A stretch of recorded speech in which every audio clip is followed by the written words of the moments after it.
Hi there, this is Professor Illuminate. I'm going to tell you about getting started at the Islands of Enlightenment at home.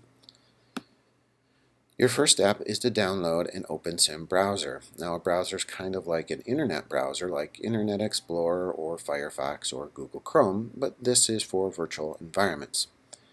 There's several out there, but I recommend the Imprudence browser because it seems to be the most stable. So if you do, say, a Google search, and just go to google.com and type in Imprudence Viewer, you should come up to something that looks like that. It's the Kakua wiki, and if you click on that, you're going to find your various downloads. You can either go Windows, and I recommend the stable version just to play it safe, and there's also Mac if you have a Mac, or there's Linux as well. But we're going to download the stable version. So if I click on that, I'm going to get, I should be able to download it, and it's going to actually show up in my downloads folder. So usually, I'm just going to go back here for a second. I'll show you where you can do that. You should just be able to click on that, and here it goes. It's downloading down here, and then I'm going to click it, and I'm going to click Run, and then I'm going to open the program. I've already done that on this Mac or this PC, so I don't want to do that again. But so now, once I've downloaded the program, I'm just going to find it in my Programs button. It's usually about the bottom left, and Start if you're on a PC. I'm going to click on the Imprudence program, and we're going to open it up. Once we've done that, okay, here's the program open.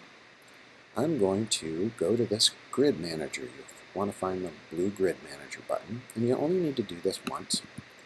But I'm going to click on that, and I'm going to add a new grid. Again, you only need to do this one time on your computer or whatever you come up with to a new computer. Then I'm going to go back to my sheet here, and all I need, the most important thing I need, is a login URI. And that login URI can be found on the sheet that I gave your teacher. And it should look something like this, HTTP, and it's going to have some coordinates, 168.169.7.59, colon, and that's important, the colon part is important, 9,000 with a backslash. And be careful not to take any extra spaces, so don't go beyond the text. If you want to just highlight, copy that, you can do that. You need to get all those numbers, and you need to get them right. And if I just put in a couple letters here, it doesn't matter at this point. It's going to populate later, but the login URI is going to be the important part. And I click that. I put those coordinates in, and once I've put those coordinates in, I should have this Get Grid Info button appear. And if I click on it, watch what happens. All of this gets populated. We've got the islands underscore of enlightenment appearing, and all of the information appears as well. And if I just click apply, it's going to go there.